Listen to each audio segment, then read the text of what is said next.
Welcome back to the Human Algorithm Podcast, the show where we explore how technology, business, and human spirit collide, and where we aren't afraid to dive into the raw, messy, and beautiful parts of what it means to lead and create change today.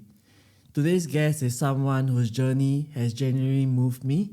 Michelle Ma is a psychotherapist, a wellbeing advocate, a mindfulness practitioner, and a fierce believer that real change begins with tending to the roots before anything can bloom. Body dysmorphia and severe burnout, Michelle transformed. Today, she helps stress, burnout leaders and individuals find their way back to engagement, purpose, and resilience. Her story is a call to reimagine how we think about leadership, mental health, and human connection. Michelle, welcome to the podcast. Hello, thank you for having me. Before we dive into your incredible work, I always like to ask my guests this. What's one thing that most people don't know about you that you have never shared before? Yeah, really interesting question. And my answer would be, I wish that people knew that my journey has not been like a highlight reel like what is being showcased on social media so far. And that it's been incredibly messy, very non-linear, and in many instances today, it still remains like that. So I try and document both the highlights and the lowlights just to give a more balanced window into my life. That's interesting. So we are going to start off on a very solemn note. But at one point in your life, you almost gave up on life. And can you take us back to that very moment and what it felt like to choose hope and hold on to hope despite the temptation to give up and even when you're exhausted? Yeah, thanks for that question. So in the thick or the peak of my eating disorder, bulimia, I was having purging episodes multiple times a day. I was running to the washroom like 7 to 8 times and just purging out any food intake that I consumed.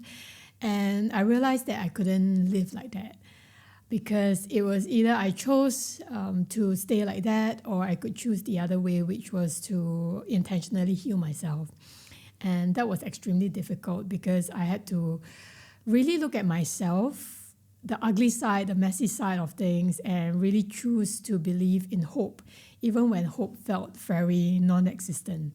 So it wasn't like a very cinematic, grand kind of like, oh, I hope that I'll recover. But it was just that moving forward every single day, even when I don't feel like showing up, even when I don't feel like waking up some days and just curling up in bed. It was just taking one step forward. And sometimes that one step forward meant a step backwards as well. And just going forward bit by bit. And that was my version of hope. And in your darkest time, you have previously spoken about this as well, that mindfulness found you, right? Yeah. And how did that first encounter of mindfulness look like? You know, not the social media kind of perfect version, but the raw, real beginning of it. Yeah, so my journey in mindfulness really started in my mid-20s when at that time, I was kind of desperate to recover from my eating disorder, and I was devouring a lot of self-help personal development books in search for answers to my condition because I felt extremely isolated, like I was the only one going through it. So I chanced upon a book that's written by the founder of Headspace, Andy Puddicombe, and I started to implement some of the tips that he shared in the book. And little by little, I found that my life or my day-to-day had a lot more snippets of calmness, of clarity, and the episodes of purging actually reduced. I was able to manage my triggers of emotional eating a lot more consciously. And so I was like, okay, I've got to be onto something.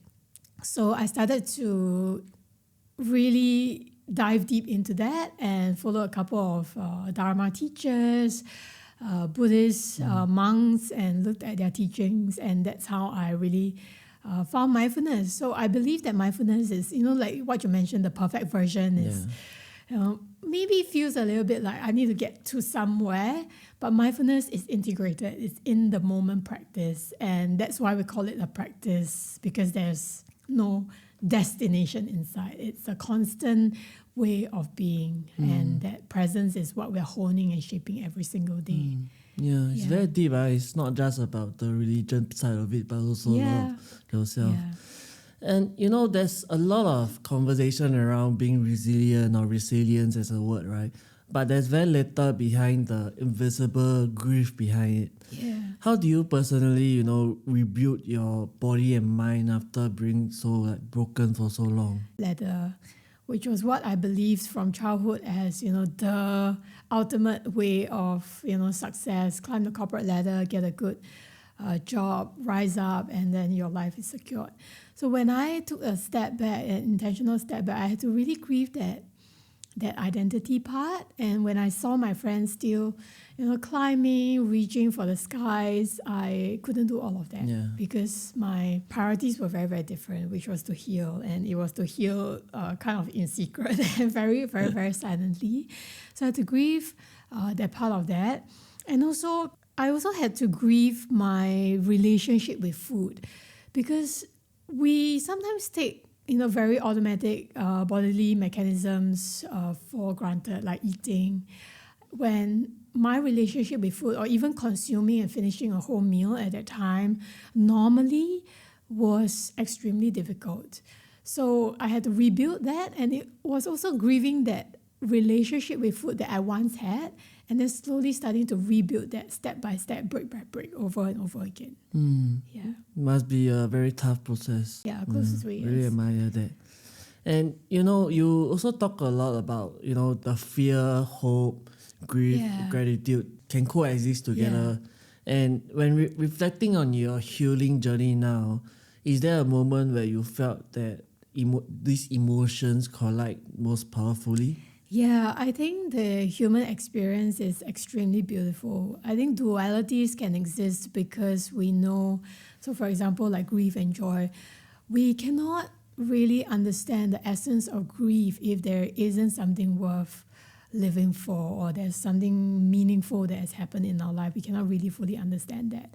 So when I can think of an example where a lot of the stuff that I talk about is around body image, but I also want to bring attention to my miscarriage, fertility losses, that pregnancy journey, because one of the pivotal moments of my life and why I entered the field of psychotherapy and maternal mental health was because I suffered a miscarriage, and during that period of time, it was intense grief. And I remember locking myself up in my room and not being able to come out for days without eating, because I was grieving the baby that was that I thought would come, but it wasn't. And long story short, essentially water bag was still growing, but there was no fetus. So in that moment between receiving the news and waiting for a second opinion and going for the actual procedure, I had a day surgery for that, and actually opening up. I think that period was very profound, where people started to open up about their own journey as well. And I started with online forums first because I didn't know whether I should open up. It was just very raw. So I started searching for meaning online, and I realized that the emotions of loss, of having lost something that was so important, was really our common humanity. And it's something that we all face, grief and loss. And in that, there was a lot of compassion. There was a lot of also gratitude for that shared suffering that we all face as mankind, as mothers to be. Yeah. And after I started to heal from that and open up a lot more about my story, I realized that it's even more hidden than we thought, in Singapore, in the world. So grief and gratitude, grief and meaning can actually coexist. And I think for that, having lost, my baby that never made it earthside, was something that was so profound that it showed me the exact dualities of life that we are talking about. Yeah. I'm sorry to hear that. Yeah, thanks for that. And today, you, with all your experience, right, you teach others about burnout and well-being in corporate spaces, and you write a lot about it on LinkedIn as well, and that's how we met as well, right?